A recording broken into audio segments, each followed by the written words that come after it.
Kompetisi dan pameran fotografi DKI Jakarta diadakan kembali dengan tema Jakarta Baru. Total hadiah ratusan juta rupiah. Unggah foto-fotomu ke colorofjakarta.jakarta.go.id. Batas waktu pengiriman sampai dengan 31 Mei 2014. Info dan pendaftaran kunjungi www.jakarta.go.id.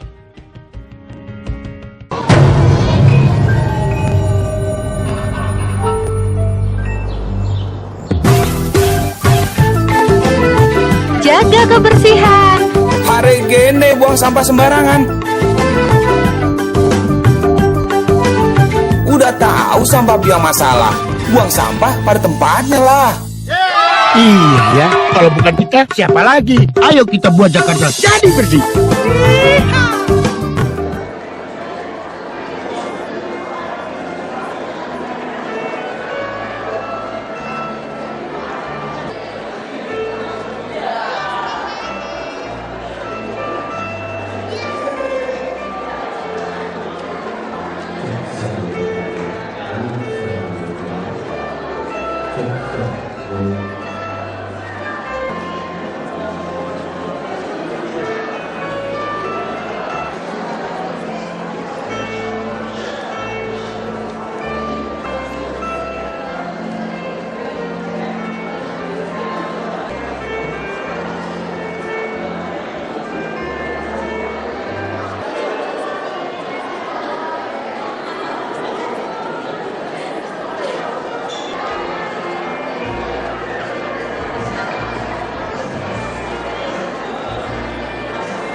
Saya hormati, saya banggakan Bapak Insinyur Basuki Cahayapurnama MM atau yang lebih dikenal dengan panggilan Bapak Ahok.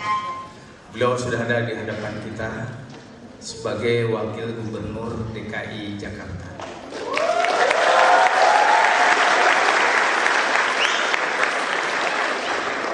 Ini dengar-dengar rumornya sebentar lagi jadi gubernur.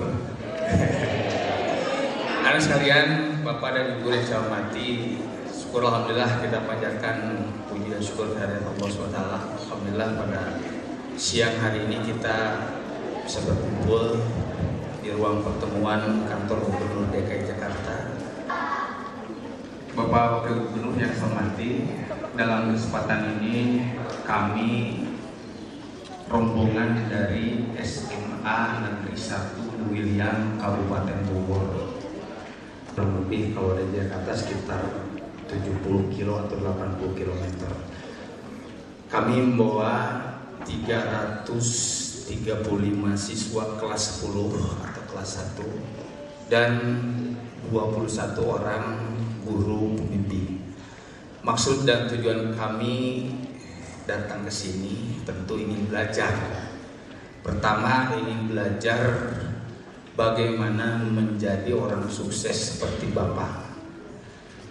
Yang kedua, kami juga ingin belajar bagaimana sistem atau tata kelola pemerintahan secara umum khususnya di DKI Jakarta itu. Kami persilakan.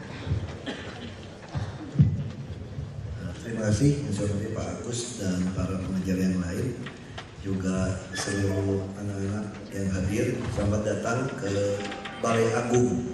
Ini namanya Balai Agung. Kalau ada acara peresmian, acara pelantikan, itu semua mengundang tamu di Balai Agung ini. Seluruh komplek namanya Balai Kota, tapi ini Balai Agung. Nah, kami masih terima Bapak pelajar untuk belajar, untuk tahu, ya siapa tahu. Saya berharap sekali dari antara kalian itu ada yang ingin jadi pejabat. Jadi kalau kita bilang kita pemerintah kita jelek atau kurang baik, atau politisi kita jelek, korupsi kurang baik, itu karena setengahnya kesalahan kita tidak mau masuk ke dalam. Karena kalau sistem demokrasi yang kita pilih, orang baik tidak mau masuk, ya di dalamnya pasti orang tidak baik. Nah, ini konsekuensi dari demokrasi yang kita pilih. Demokrasi bukan yang terbaik, tapi ini yang buruk dari yang terburuk, saya kira memang. Daripada zaman dulu, Ken Arok kalau mau ngambil kerajaannya ditusuk tunggul Amuntung, ambil istrinya. Itu lebih buruk. Mau ganti kekuasaan dengan memenggal kepala, dengan menusuk orang. Kalau sekarang kan kekuasaan diganti dengan bukan dengan peluru, bukan dengan bullet kalau bahasa Inggris, tapi dengan ballot, kertas suara. Jadi ini berbeda. Tentu ini jauh lebih manusiawi sistem sekarang. Bukan juga karena turunan. Pokoknya biar bodoh, biar agak sinting, yang penting anak raja. Ini juga hal yang tidak baik. Dari sisi sejarah manusia tidak dilewati. Lalu apa prinsipnya? Nanti saya kira lebih baik tanya jawab. Kemudian saya jam 12 ada beberapa anak muda yang menang untuk merancang beberapa program untuk supaya smartphone ini, handphone ini bisa pakai aplikasinya. Nah, saya mau ketemu mereka, mau kasih hadiah lah untuk membantu kami merancang program-program yang baik. Jadi kita tadi lebih baik masuk tanya jawab. Nah, prinsip jadi pejabat itu sebetulnya tidak terlalu sulit sebetulnya. Orang dulu mengatakan kami naif dari daerah, datang ke Jakarta, orang daerah ngerti apa. Saya katakan, waktu kampanye, waktu berdebat, kayaknya seolah-olah kami ini pinter banget, tahu banget gitu ya. Sebetulnya bukan. Jadi pejabat di Jakarta ini lebih mudah daripada di Belitung dulu, saya katakan.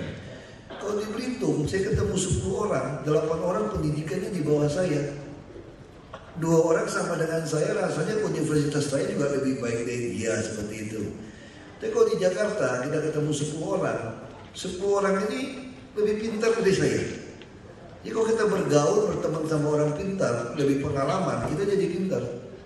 Makanya saya sejak kecil, bapak saya selalu bilang sama saya, jangan berteman sama yang sebaya kamu saja, sama yang tua-tua. Jadi waktu saya SD temannya sama anak SMP, SMP temannya malah SMA sama kuliah. Saya jadi pengusaha kerja, teman saya umur 60-70-an. Dia lebih pengalaman.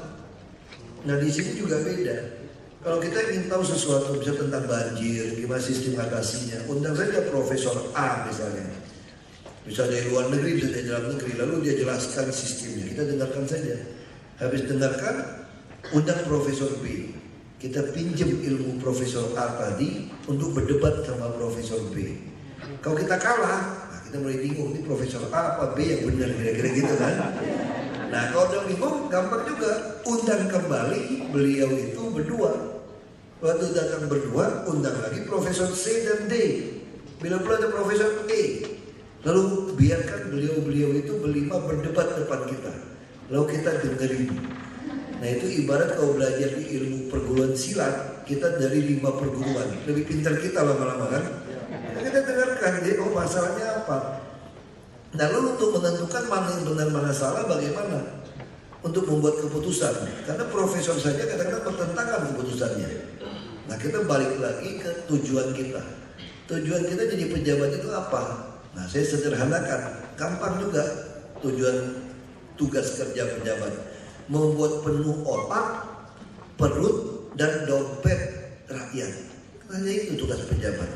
Otaknya penuh, berarti bisa sekolah, akhlaknya baik, dia juga sehat rohani, dia juga bisa mengerti budaya, mengerti pekerti, itu otaknya penuh. Jadi semua otak itu kan ada bagiannya kan.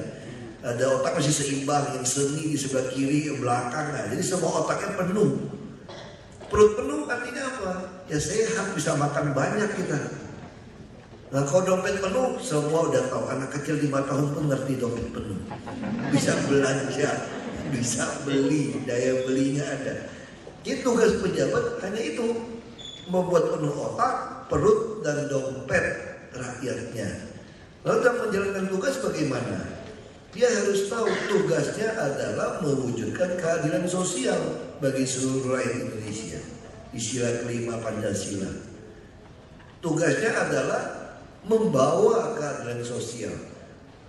Dalam melakukan itu, dia harus dengan peka, dengan tajam dan bijak dalam mengadministrasi keadilan sosial itu. Nah, karakter yang dibutuhkan bagaimana prinsipnya? Prinsip pertama, jangan terima suap dari siapapun. Karena ini benar kata Nabi Muhammad, tuntut ilmu ke negeri Tiongkok, ke negeri Cina kan? Artinya apa? Di Tiongkok sudah ada filsuf yang mengajarkan kamu tidak perlu takut kepada pejabat yang model apapun. Mau pintar, mau kejam, mau sadis, tidak perlu takut. Anda hanya perlu takut kepada pejabat yang tidak mau menerima uang Anda. Artinya itu tidak menerima suap. Nah makanya kalau Anda mau ditakutin, disegarin dari semua orang yang kurang ajar, yang menyolong uang rakyat ini, jangan pernah terima suap dari siapapun. Sehingga dia akan takut kepada Anda. Dia akan segan kepada Anda. Ini prinsip pertama.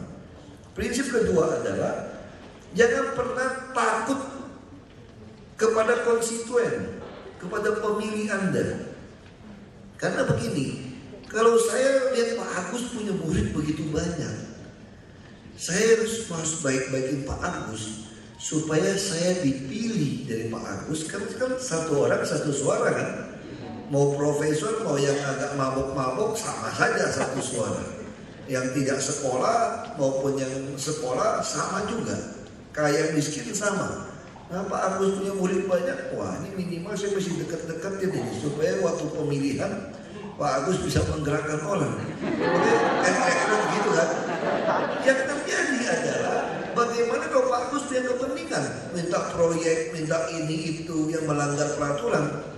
Nah sering sekali seorang pejabat karena takut kehilangan suara begitu banyak, dia terpaksa menuruti kehendak Pak Agus. Padahal ada teman Pak Agus, mungkin Pak Budi, yang juga punya murid yang banyak.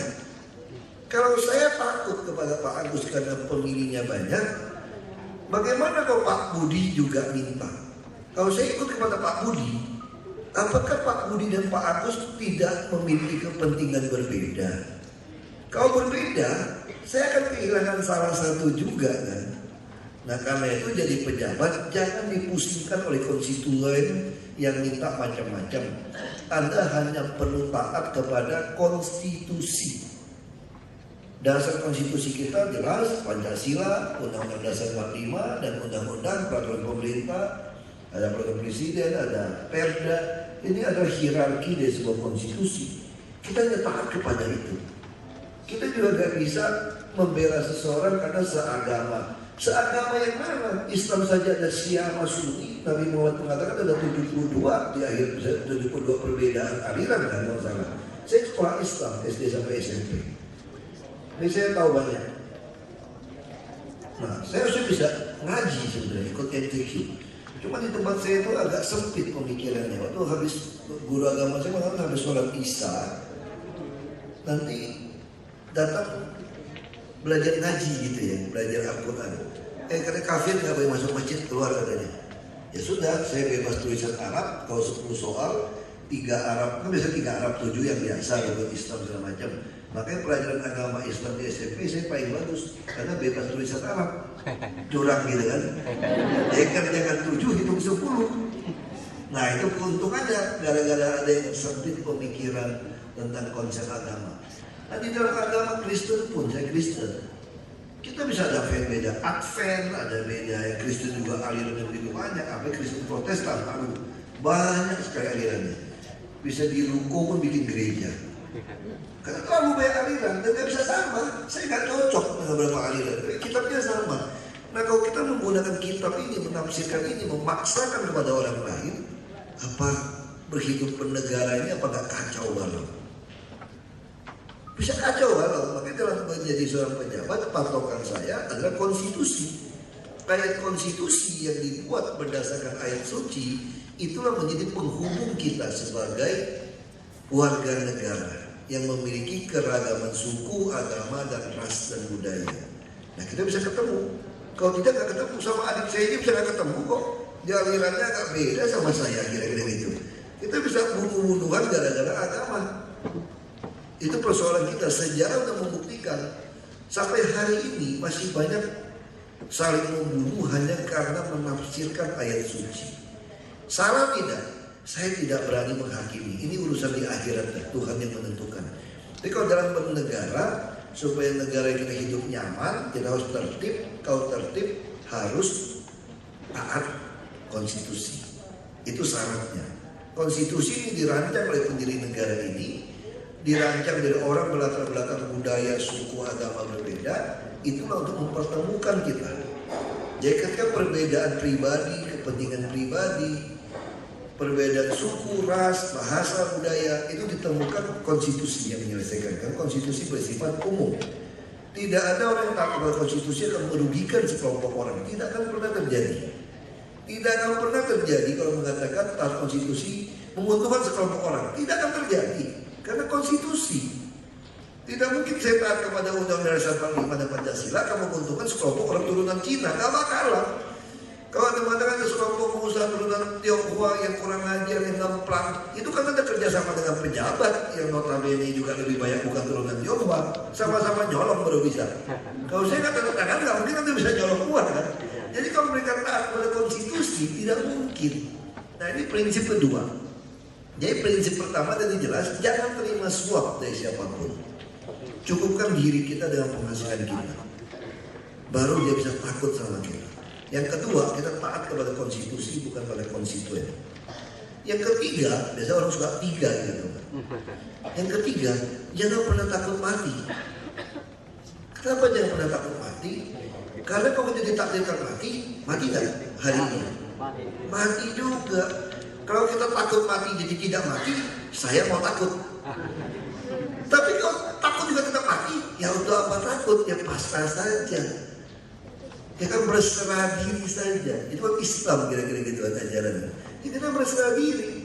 Kenapa kita takut mati? Kalau kita sudah tahu takdir yang menentukan, Tuhan yang menentukan. Tapi yang loncat dari gedung ini ya pasti mati. Itu teori gravitasi, ya pasti jatuh ya mati. Itu pasti, itu hukum alam. Jadi walaupun kita takdir, tapi hukum alam, Tuhan ciptakan hukum alam, ya jelas. Kalau pesawat terbang meledak di ketinggian 30.000 kaki di atas muka bumi, meledak ya pasti semua mati. Itu bukan karena ada ini agama ini adanya, bukan. Kalau satu bus jatuh ke jurang, ya secara otomatis umumnya semua mati. Ada satu dua musisi tidak mati. Tapi dia tidak mati bukan karena dia punya agama ini, keyakinan ini, bukan. Kalau hari ini ada bom meledak di sini, saudara yang Islam, yang Buddha, yang Kristen, dia mati bareng kita kalau ada bom meledak di sini, kekuatan besar. Dia pasti mati kita. Jadi itu bukan karena soal sesuatu, itu hukum alam. Nah itu prinsip. Kalau Anda sudah tidak takut mati, berserah kepada Tuhan, Anda takut gak kehilangan kursi jabatan Anda? Anda takut gak kehilangan harta? Takut gak digebukin orang? Diancam? Sudah tidak. Karena yang paling berharga pun kita sudah tidak takut, sudah berserah. Nah 3 prinsip ini kalau kita pegang, maka kita bisa insya Allah menjadi pejabat yang amanah, kira-kira gitu. Kita bisa lakukan apa? Nah, guru agama saya katakan, yang penting adalah nawa itu benar saja. Itu sudah dihitung dari Tuhan. Nah terus gimana supaya kita berhasil? Ya ingat, manjada wajada. Ya kan itu saudara lebih tahu. Nah ini prinsip-prinsip yang harus kita pegang. Kita akan jadi berhasil. Nah saya mungkin gak dapat hidayah jadi muslim gara-gara di usia dari masjid mungkin. Saya kecil gitu. Sekarang saya Kristen banget gitu. Padahal saya dulu dari SD, SMP, saya ikut sekolah. Saya bisa 2 kalimat syahadat. Saya berpikir kalau pernikahan orang Muslim itu cuma di depan KUA ngucapin 2 kalimat syahadat, gampang banget kira-kira gitu. Ya udah belajar aja. Ini hanya satu, ini contoh bagaimana kita bisa memberikan hidayah bagi Islam kalau kita mau menyebarkan kan agama misioner Islam dan Kristen. Bagaimana kita bisa membuat orang untuk percaya kepada Tuhan, kepada Allah, kalau kita sendiri membeda-bedakan orang, ini kafir, ini bukan, masuk masjid juga nggak boleh, dengerin tausiah juga nggak boleh. Ini gimana bisa dapat hidayah? Ya kan, itu persoalannya. Jadi bangsa ini hari ini, kalau kita lihat ini burung Garuda Pancasila. Sebagai penutup, saya pernah diundang ke Amerika tahun 2008 ketika Obama ada konvensi, dia undang beberapa ya dianggap generasi muda, aktor demokrasi dari beberapa bagian dunia, dari Jepang, Korea Selatan, Filipina. Saya diundang dari Indonesia, salah satu dari Indonesia. Saya ditanya dari senator, apa hebatnya Indonesia? Kamu harus mesti belajar demokrasi dari kami. Begitu biasa orang Amerika. Saya bilang, siapa bilang? Saya mau tanya Anda, kalau Obama itu Muslim, kalian pilih nggak kira-kira? Nggak bisa jawab kan? Kalau itu kau usah ngajarin demokrasi sama saya. Kalau nama demokrasi, orang dinilai bukan dari suku, agama, ras, tapi oleh rekam jejak, meritokrasi, prestasinya.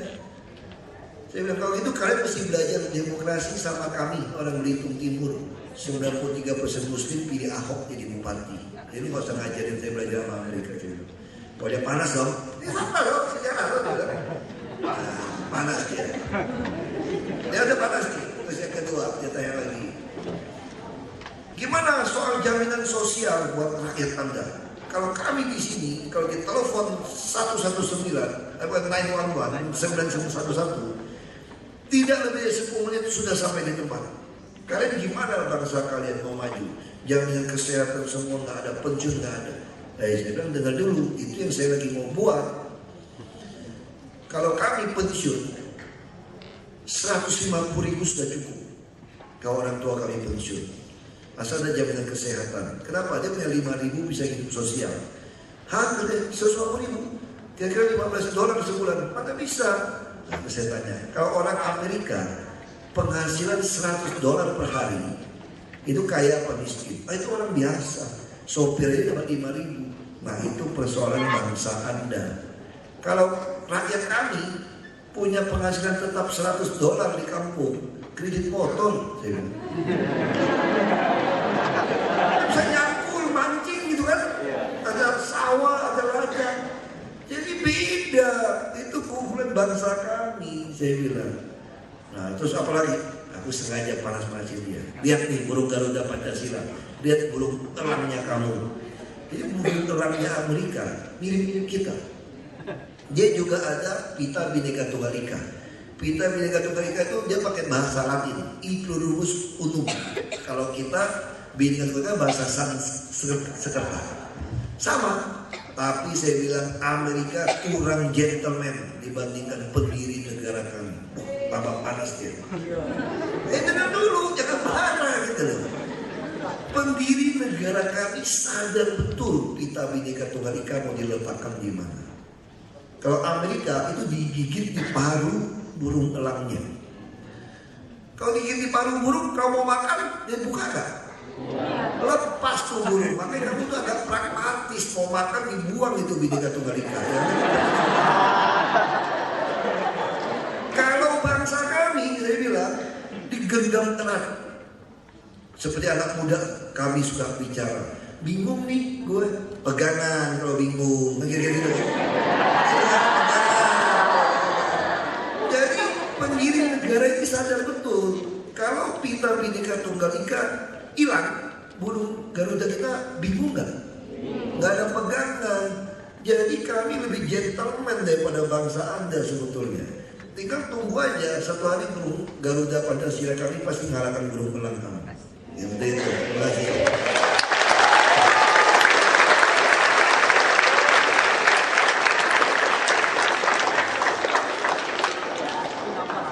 Terima kasih Bapak Wakil Gubernur, walaupun singkat, padat, tentu sangat bermanfaat bagi kami semua. Ada beberapa hal yang perlu kita garis bawahi. Pertama, Untuk menjadi seorang pemimpin, bagaimanapun otak kita harus penuh dengan ilmu. Jangan sampai jadi seorang pemimpin kurang ilmu, apalagi tidak punya ilmu. Itu yang pertama. Yang kedua, tadi disampaikan bahwa untuk menjadi seorang pemimpin itu harus takut ini, takut itu, gitu kan. Tapi kenyataannya tidak seperti demikian. Yang penting kita punya prinsip bahwa untuk menjadi orang sukses itu antara lain salah satu kekuatannya adalah bagaimana kita takut pada yang di atas. Barangkali ada pertanyaan dari anak-anak dan dari Bapak Ibu guru, dipersilakan.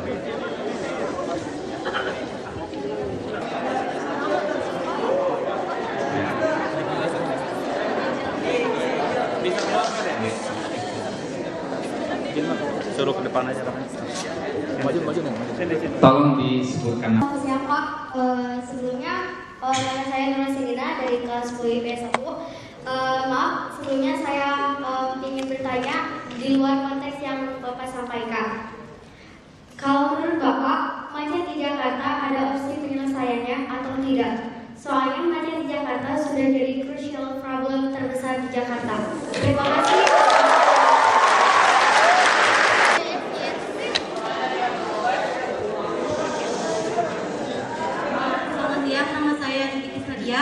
Dari kelas 10 MIA 1. Di sini saya ingin bertanya, seperti yang kita tahu, negara Indonesia merupakan negara yang berkembang ya Pak, belum menjadi negara yang maju. Nah, apa sih yang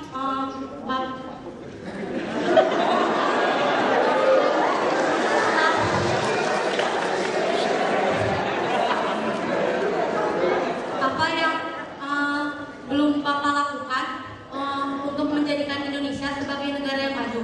Sedangkan yang kita tahu bahwa banyak pejabat yang hanya janji saja. Terima kasih. Namanya disebut. Selamat siang. Nama saya Saja Abdul Ihsan Asalmi dari SMA Negeri 1 Lewiliang kelas 10 MIA 4. Saya ingin bertanya kepada Bapak, apa rahasia kunci sukses sebagai orang yang ingin berhasil, seperti contohnya Bapak sendiri? Terima kasih. Selamat siang. Assalamualaikum.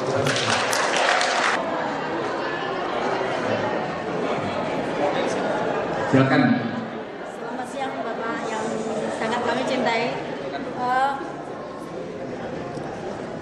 Selamat siang Bapak. Saya salah seorang guru PKN di SMA Negeri 1 Lewiliang. Nama saya Restu Widahanen. Yang ingin saya tanyakan kepada Bapak, apakah ada kesulitan yang Bapak rasakan dalam memimpin DKI yang serba kompleks ini? Itu saja Bapak. Assalamualaikum.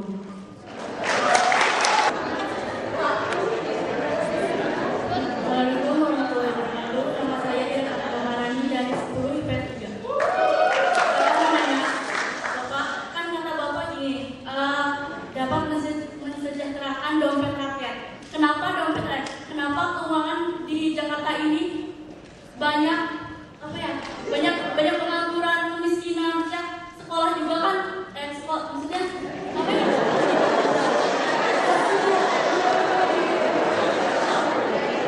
Banyak kemiskinan, banyak pengangguran, anak kecil kan nggak sekolah gitu, jadi pengangguran, jadi tukang ngamen. Gimana pendapat Bapak gitu?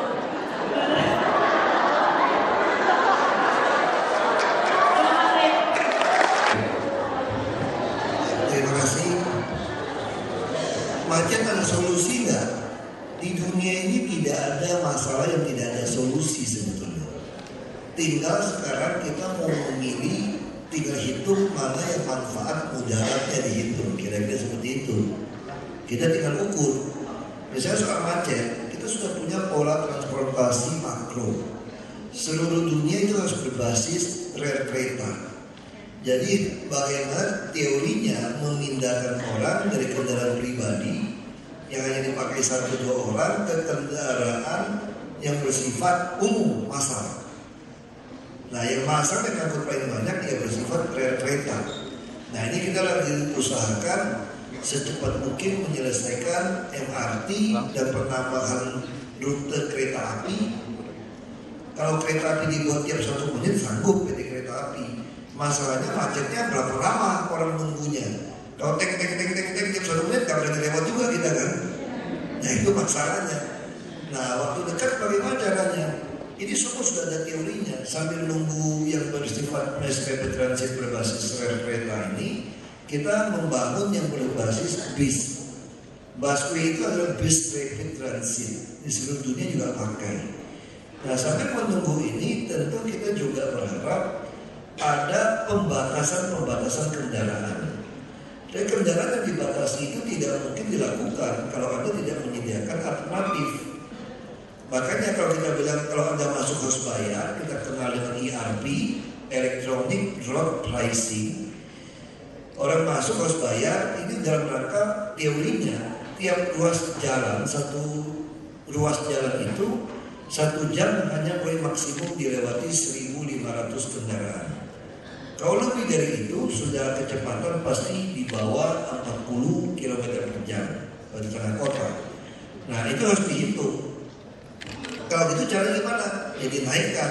Kalau kendaraannya masih lebih dari 1.500, harga ERP-nya dinaikkan. Tadi kalau 20.000 masih kaya, ya bikin 50.000. Bikin 75, bikin 100.000 sampai kamu kapok lewat situ kira-kira gitu. Dan masuk parkirnya juga mahal per jam. Nah motor juga harus dibatasi untuk masuk jalan-jalan protokol. Ini juga menyumbang kemacetan dan kecelakaan per hari 3-5 orang. Nah solusi kami yang paling cepat itu apa? Selain membuat bus rapid transit busway bisa tiap 7 menit. Kalau di koridor 1 sekarang sudah tiap 1,5 menit. Kalau dari Blok M ke kota, kami jamin tiap 1,5 menit sudah ada bus. Hanya saya kadang-kadang masih orang tidak sadar melanggar jalur busway sehingga tidak steril. Nah yang cara tercepat itu apa? Kami lagi menerima sumbangan bus tingkat.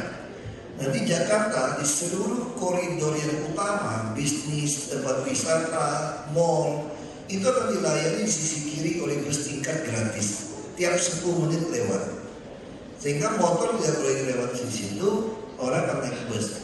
Lalu ada ERP tadi di tengah-tengah yang dilewati oleh bus tingkat gratis. Sehingga Anda yang tidak sanggup membayar, ditaruh mobil Anda parkir, lalu naik. Kami juga lagi kerjasama, lagi berharap tol dari Bogor, bisa tol Jagorawi, mereka mau kasihkan 1 jalur untuk bus. Sehingga orang Bogor yang masuk ke Jakarta, mungkin dia parkir di terminal Bogor, dia naik bus saja. Nah begitu dia sampai di sini, dia naik bus Transjakarta sudah gratis. Jadi sekarang sudah banyak APTB yang beroperasi, ya anggota perbatasan provinsi yang terintegrasi busway itu. Begitu Anda masuk ke jalur busway sudah tidak bayar. Nanti begitu diturunkan di mall juga tidak bayar karena kan dilayani oleh bus tingkat gratis. Nah kami lagi perbaiki seluruh jalur busway. Kami ingin orang naik jalur busway pun betul-betul tidak ada digoncang oleh lubang atau gelombang. Nah kami lagi minta pembuatan jalan ke depan sampai akhir 2015, terutama jalur busway itu menggunakan teknologi infrared sehingga semen yang ditanam di bawah itu betul-betul rata. Dan termasuk pembatas separator itu langsung dibangun. Bus pun kami buat standar yang paling tinggi. Di dunia bus yang paling banyak dipakai di bus rapid transit adalah Scania, Mercedes atau MAN. Nah dia sampai suspensinya itu pakai elektronik. Jadi kita duduk di dalam tuh pakai kijang. Kalau lewat jalan berlubang masih nggak bisa baca BlackBerry atau SMS. Tapi kalau naik bus itu tidak ada goncangan. Tapi kalau jalannya mulus. Karena teknologi suspensinya itu menggunakan elektronik, diatur. Dan pintunya pun tidak menutup kalau ada tangan. Kalau pintu tidak menutup, mesin nggak bisa digas, nggak bisa jalan. Lalu tabung gasnya pun kalau dia bocor langsung melok, ditutup yang lain karena dia ada beberapa segnya. Dan mesinnya ada Euro 6 yang terramah lingkungan. Dan badan bodinya, ini badan bus itu dari aluminium. Singapura pakai 20 tahun masih bisa jual ke Afrika sana negara-negara pakai 10 tahun 20 tahun lagi. Nah ini standar yang mau kita buat sehingga orang akan suka naik bus yang baik. Kalau sekarang busnya nggak jelas, tadi meledak, tadi kebakar, tadi mogok. Padahal harganya tidak sampai 2 kali, kan gila kan? Makanya jadi tersangka yang beli busnya itu. Itu persoalannya kami. Nah kita bertahap melakukan. Lalu semua sungai jalan inspeksi kami ambil kembali yang sudah diduduki oleh orang-orang dengan rumah-rumah sewa macam-macam. Tapi kan ini kan manusia, bukan kambing atau ayam. Kami menyediakan rumah susun untuk memindahkan beliau-beliau yang sudah menduduki jalan inspeksi. Nah, kita bisa bayangkan kalau di Jakarta ada 13 sungai utama, kiri kanannya ada jalan 7,5 sampai 10 meter, dan ada 800 sungai saluran kecil penghubung. Kalau ada 300 sampai 600 ada jalan inspeksi, kita buat lagi. Ini kan ada jalan alternatif kalau dia macet. Prinsip macet itu. Terus yang kedua memang pelanggaran lalu lintas harus ditindak dengan tilang biru, tidak ada negosiasi supaya dia jerah. Karena banyak sekali kemacetan akibat orang nggak mau kalah, udah tahu perempatan saling masuk jalur orang, itu kunci. Kunci siapa yang mundur, siapa yang maju kena mundur kena. Nah, itu masalahnya. Nah itu jadi setelah macet itu ada solusi. Nah itu beberapa solusi yang akan kami lakukan. Kami tentu berharap mungkin dalam 10 tahun kami butuhkan. Yang lama itu menyediakan rumah tinggal, rusun. Karena rusun yang disediakan itu masih dijual belikan. Ini persoalan sosial yang lain. Ini memang mental. Yang mental sudah ada pendekatan hukum. Orang bilang saya galak. Saya udah setengah lebih jinak ini sebetulnya. Saya galak saja masih kurang ajar. Bagi kita baik-baik gitu. Dijual belikan itu rusun. Harta saya dengan pajak yang saya bayar, tapi saya sudah tidak bersih. Saya ada gratifikasi menerima sesuatu dari orang. Nah, apa yang harus saya lakukan? Ya saya harap kalau mudah-mudahan ada presiden yang seperti itu. Karena 2025 kita akan masuk ke bonus demografi. Apa itu bonus demografi? Itu ada ketika sebuah bangsa dalam sejarah hidupnya, angkatan kerja yang produktif itu lebih banyak jumlahnya daripada angkatan yang tidak kerja. Maka itu dinamakan bonus. Kalau yang banyak orang kerja kan untung kita. Tapi masalahnya kalau yang bonus ini yang kerja ini otaknya memble, tidak sehat, dan pikirannya sempit, tidak terpelajar. Ini bonus apa bencana? Bencana. Terus kita punya sumber daya alam. 10 tahun ini kita akan banyak sekali kontrak-kontrak migas, kontrak tambang, bagi kontrak karya, bagi hasil yang jatuh tempo. Ini kesempatan presiden akan datang ini untuk memperbaharui semua kontrak. Jangan yang merugikan bangsa kita menguntungkan oknum pejabatnya. Semua kontrak harus kita renegosiasi kembali, harus kita ambil kembali, kita kerjakan sendiri. Sumber daya manusia kita sanggup. Kita bisa kerjakan sendiri kalau kontraknya sudah ada, bukan nasionalisasi. Kita di dalam hidup berdunia ini nggak bisa lagi sewenang-wenang. Nah itu pentingnya kita mempunyai presiden ini menyiapkan kita 10 tahun menyongsong bonus demografi. Dan sejarah dunia membuktikan dalam 10 tahun, 20 tahun saja, ketika sebuah bangsa dengan sumber daya manusia, sumber daya alam yang baik, di dalam masuk era bonus demografi, 20 tahun saja dia jadi bangsa yang hebat. Berarti 2035 sampai 2045 ini akan jadi bangsa yang hebat. Nah saudara, anak-anak ini masih akan menikmati masa itu. Makanya belajar yang benar sekarang, belajar baik-baik. Wawasan harus luas, jangan pikiran sempit. Perlu nggak kita berakhlak? Perlu nggak kita punya iman yang teguh? Wajib hukumnya. Tapi bukan berarti menganggap orang lain itu boleh dibunuh. Nah ini juga harus hati-hati. Tuhan cuma satu. Jadi iman kita bukan beragama, tapi bertuhan. Kalau kita beragama, kadang-kadang orang nggak ngerti, suka marah sama saya. Ya tentu kita beragama, tapi maksud saya itu beragama itu ketika menafsirkan ayat suci sekehendak Anda menganggap agama Anda sendiri, aliran Anda yang benar, wah Anda bisa memusuhi semua orang. Padahal Tuhan itu seperti itu. Kalau ditanya, agama mana yang paling benar, termasuk surga? Pasti kita semua mengatakan agama saya yang benar. Itu sah-sah saja. Kalau ditanya, itu Pak Wagub masuk surga enggak? Konteksnya orang Islam. Orang Islam kan enggak masuk surga karena belum dapat hidayah. Wajar itu. Itu namanya iman. Tapi di mana toleransi?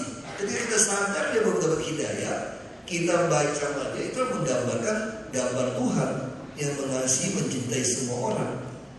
Kalau dia dapat hidayah, hidayah milik Allah. Kenapa kita paksa sama dia untuk dapat hidayah? Nah ini contoh kehidupan yang sangat penting dalam bernegara.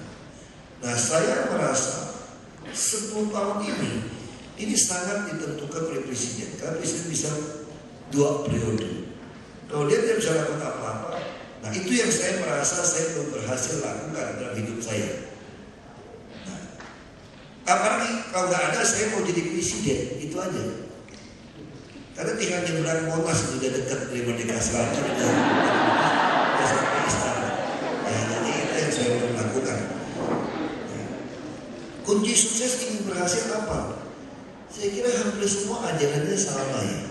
Disiplin, tahu mengantri, tahu menghargai milik orang lain. Banyak sekali. Ada satu tulisan sangat menarik. Karena di Australia dia katakan dia tidak pernah mengajari anak-anak untuk pintar lomba matematika. Kalau nggak bisa matematika, panggil guru les 3 bulan bisa langsung mengerti. Tapi anak-anak kecil sampai 12 tahun diajarin disiplin baris berbaris, diajarin mengerti hak milik orang lain. Karena itulah bekal hidup ke depan. Mengerti bahwa menyakiti orang lain. Kalau Anda tidak mau disakiti orang lain, ya jangan menyakiti. Nah, ini kalau Anda mau hak Anda tidak diambil orang lain, ya jangan mengambil hak orang. Itu diajar disiplin dari kecil. Hidup ini mesti ngantri. Nggak bisa dengan gayanya kita orang lagi ngantri kita serobot. Nggak bisa.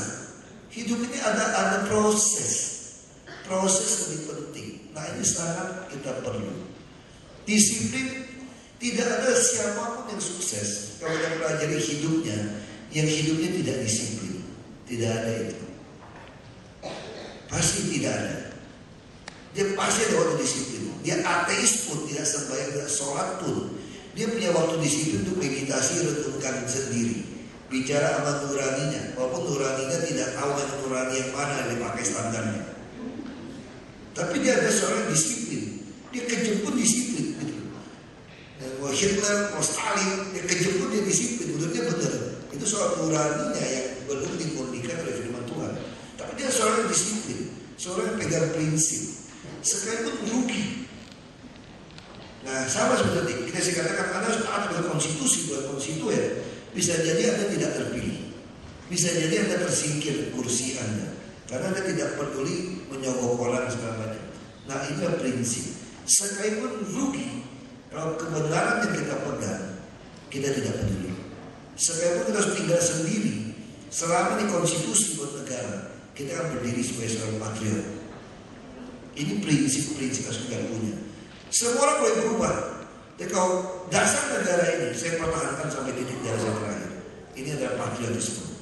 Ini adalah prinsip orang kalau mau berhasil. Itu dari prinsip tadi, jangan terima suap, jangan menjual diri hanya karena sesuap nasi. Tidak ada itu. Itu orang yang tidak berprinsip. Anda harus tegas, Anda harus berpegang prinsip. Bernegara ada dasarnya, konstitusi sangat jelas. Dalam hidup beragama sangat jelas. Kalau Anda yakin iman Anda adalah seorang muslim, adalah hidayah itu, dipegang kepala pun tetap muslim. Ya ada, itu ada prinsip. Tidak kasih makan pun prinsip. Itu ada prinsip. Itu cikal bakal Anda menjadi seorang yang sukses. Jadi kalau Anda pelin-pelan, gak jelas, tahu kebenaran juga tidak mau berubah, itu masalah.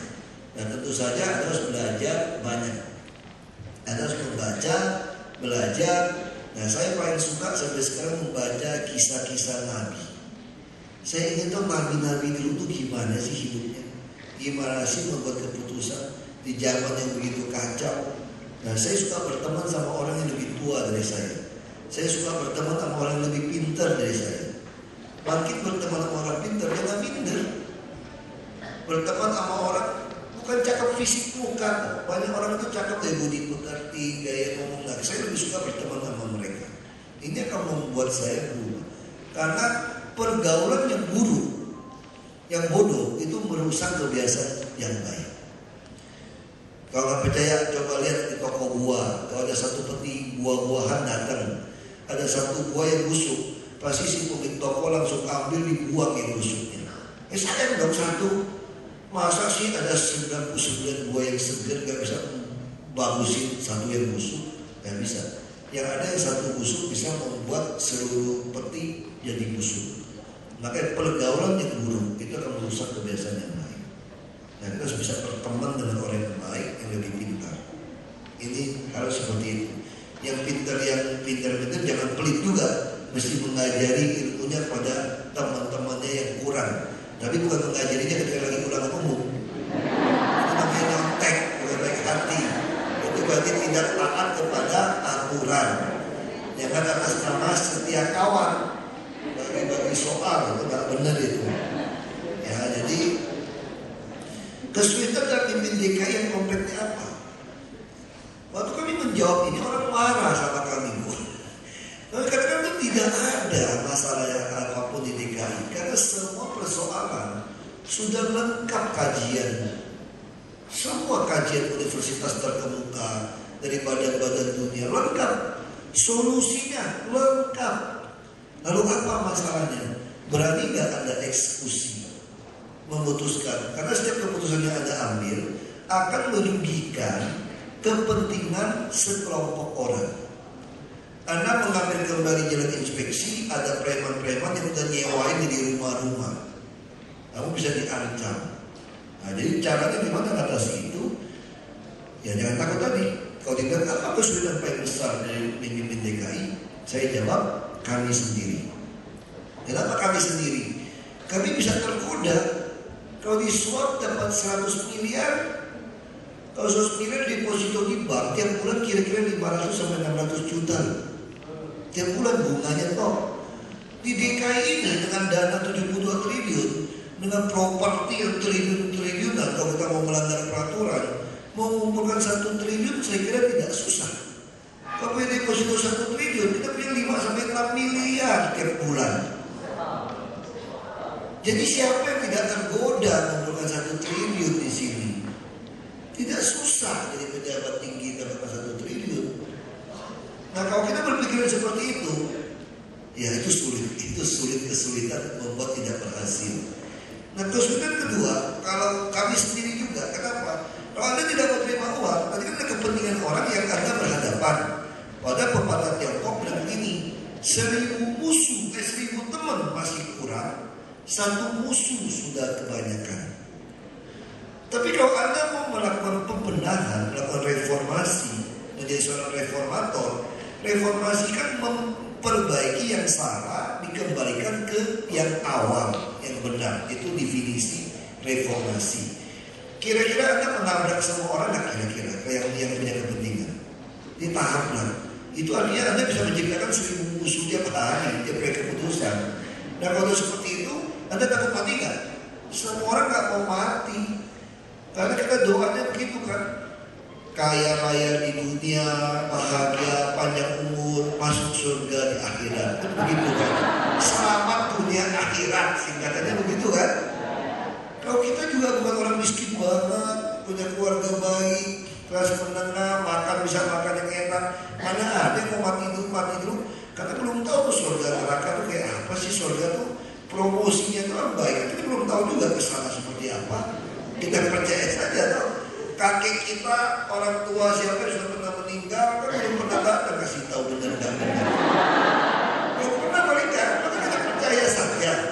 Makanya hampir semua orang begitu, tidak ada yang mau mati.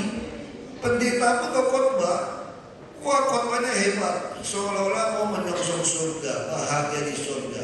Coba kalau lagi sakit, pasti berusaha cari obat. Kenapa? Ya bagaimanapun pekerjaan di dunia masih banyak. Saya bilang alasan aja loh. Karena kamu belum dengan mati gitu. Kalau orang sakit, puji Tuhan, alhamdulillah akhirnya saya segera menyongsong surga. Belum pernah saya dengar orang doa kayak gitu. Yang udah kepepet gitu ya, udah susah sembuh baru belajar menerima pasrah. Ya kan? Orang bunuh diri pun bukan dalam rangka masuk surga, itu akan disesatin atau dia lagi pengen bunuh diri, frustrasi gitu. Bunuh diri juga butuh surga, menakutkan. Nah itu persoalan. Jadi yang kedua yang penting, kami bisa jadi takut mati. Nah ini kesulitan yang paling besar, menahan godaan uang suap Ketika dia menjawab Anda menolak, dia akan mengancam nyawa Anda. Karena dia punya kepentingan. Cara mafioso gitu kan, nonton film-film mafia dari Itali itu, Al Capone, itu juga putar ulang itu. Kalau mengajak Anda ikut bergabung, Anda hebat nih, jago berantem, jago, langsung didatangin. Ada aparat, ayo jadi anak buah saya kasih Anda hidup surga yang hebat, kasih uang yang banyak. Kau tidak mau, ya kau sendiri, saya mafia, saya habisin Anda. Nah ini dua sisi kayak sisi mata uang. Nah ini kesulitan terbesar. Nah kami makanya selalu minta teman-teman yang kenal kami, ingatkan kami, selalu ingat kami dalam doa.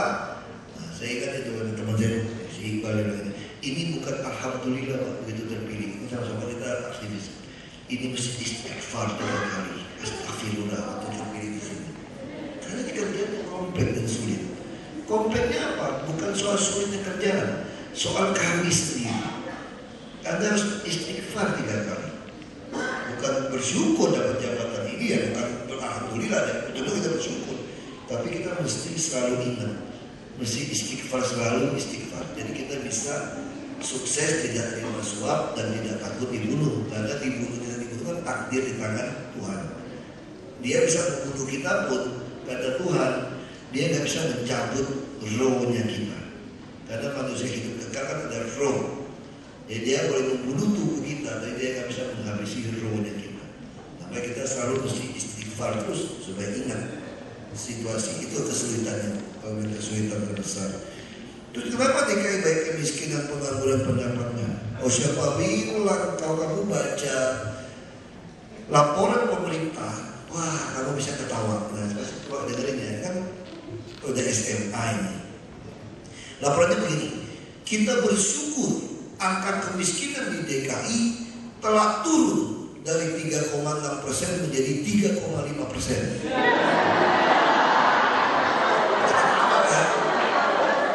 0,1%.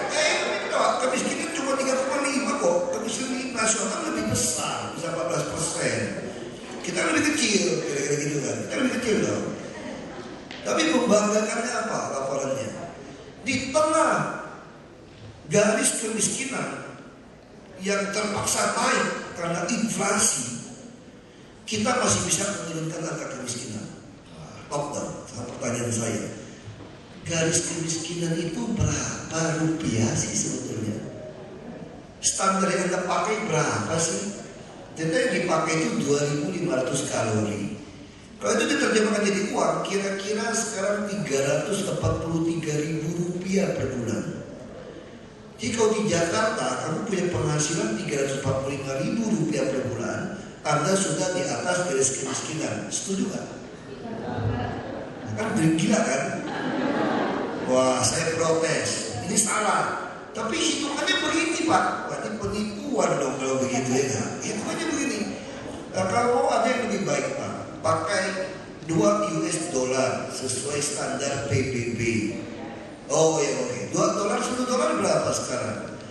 11.500, 12.000 berarti 24.000. Artinya kalau kalian 30 hari, Anda punya penghasilan 750.000 saja, sudah tidak miskin. Setuju nggak? Maka bisa kalian sekolahnya bisa 800.000 sebulan Bapak Ibu mau kasih uang. Jadi bayangkan, saya tidak bisa. Lo tanya, ini maunya apa?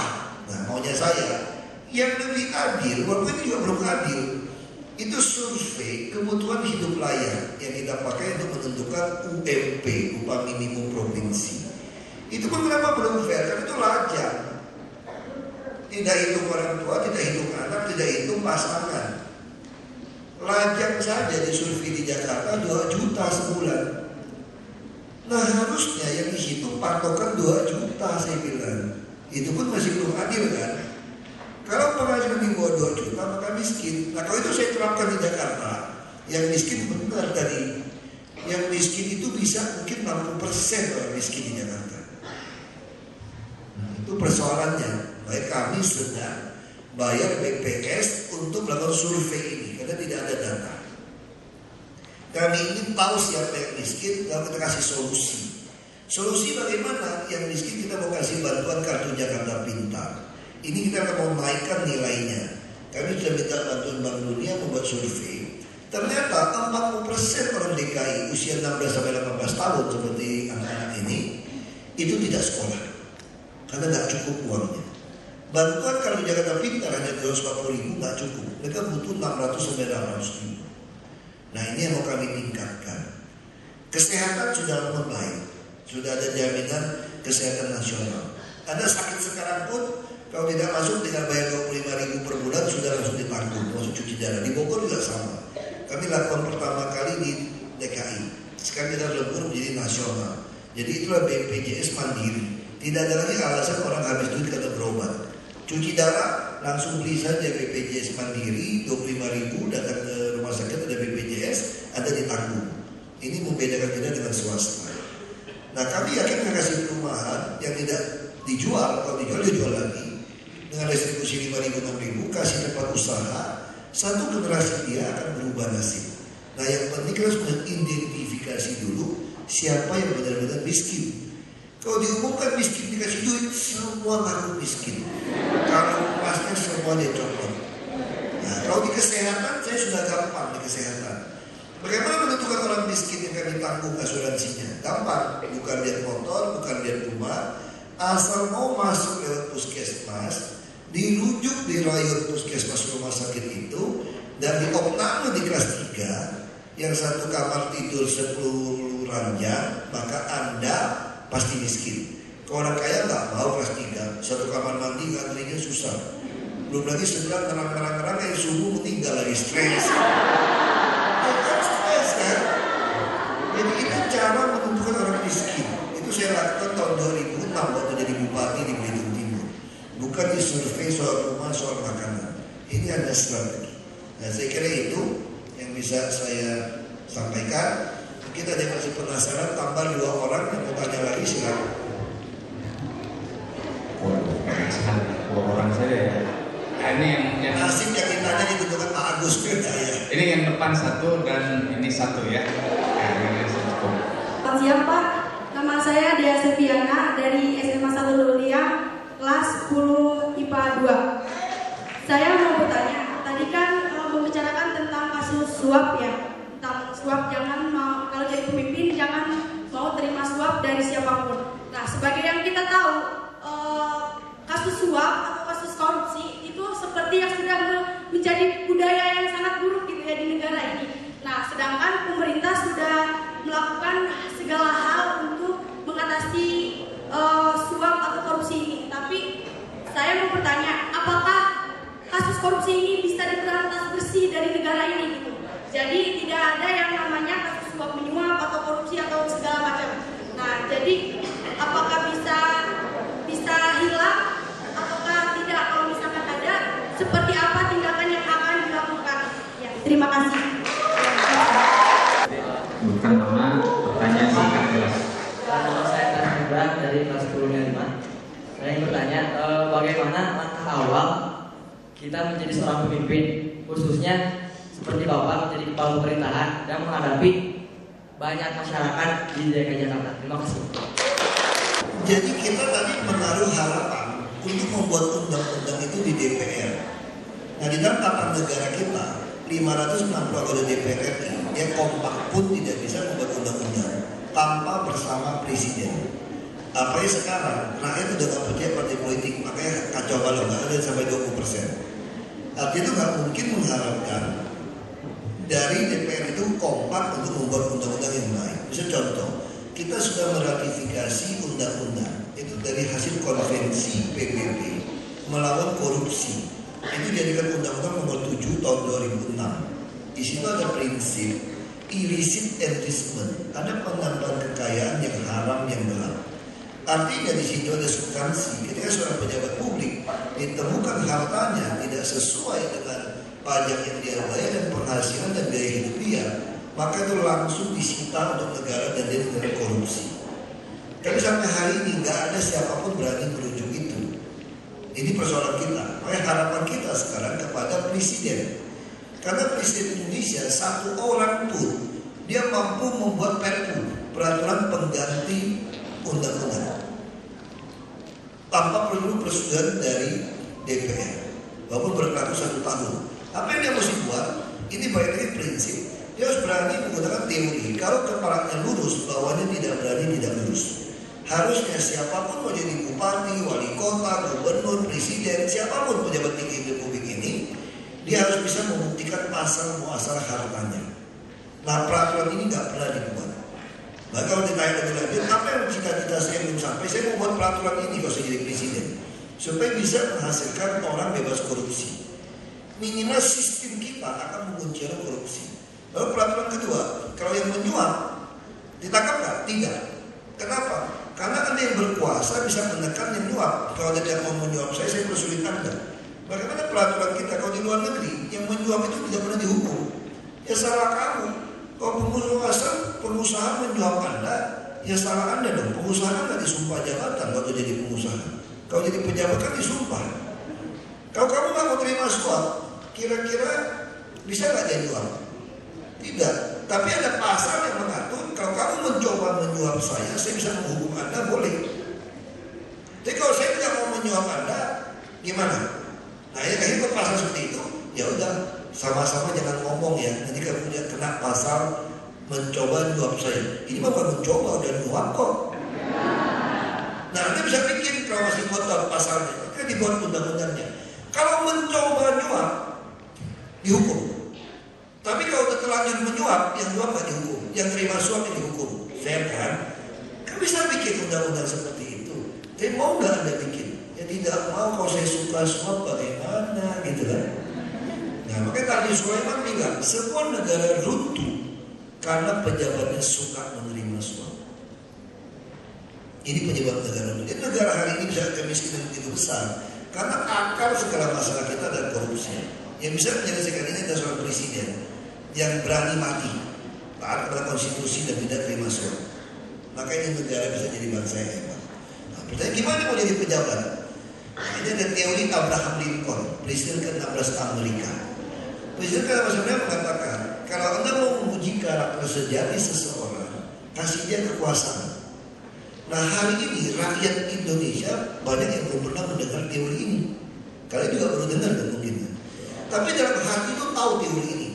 Makanya siapapun mau jadi pejabat karena begini udahlah ngomong doang, mau profesor, doktor, pendeta, kiai, aktivis, ngomong doang, udah jadi sama saja, betul kan? Itu kan?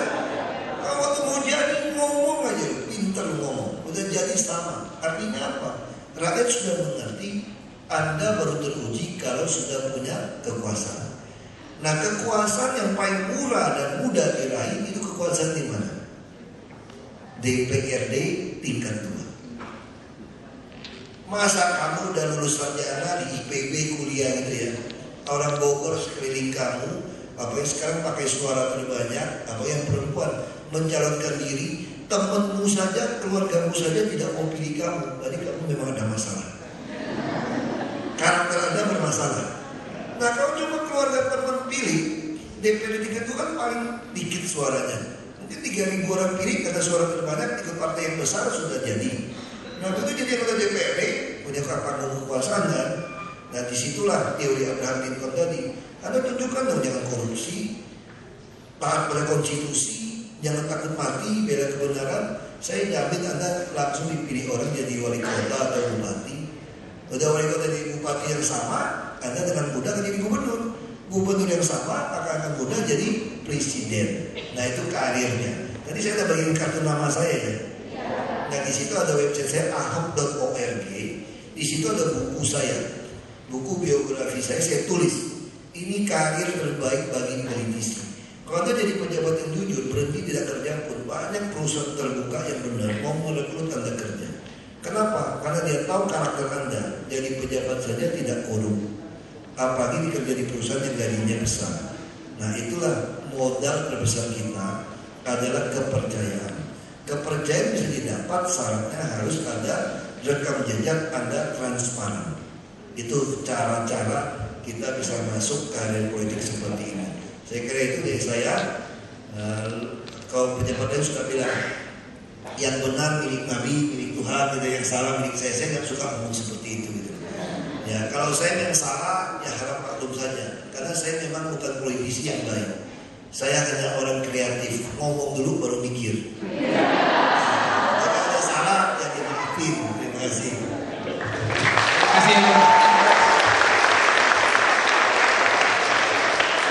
Baik, terima kasih. Kami sampaikan khususnya ke Bapak Gubernur yang sudah mendukung kami, yang memberikan proses pembelajaran yang sangat-sangat berharga bagi kami.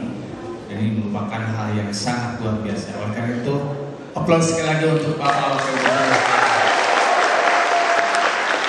Bapak dan Ibu dari kantor Gubernur DKI Jakarta yang sudah menerima kami, mohon maaf apabila kedatangan kami ini sangat mengganggu sekali acara dari Bapak khususnya.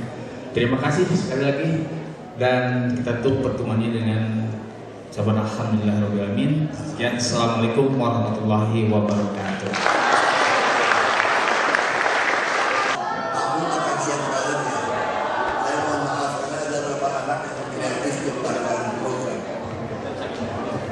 Sediakan nasinya kok, mudah-mudahan enak.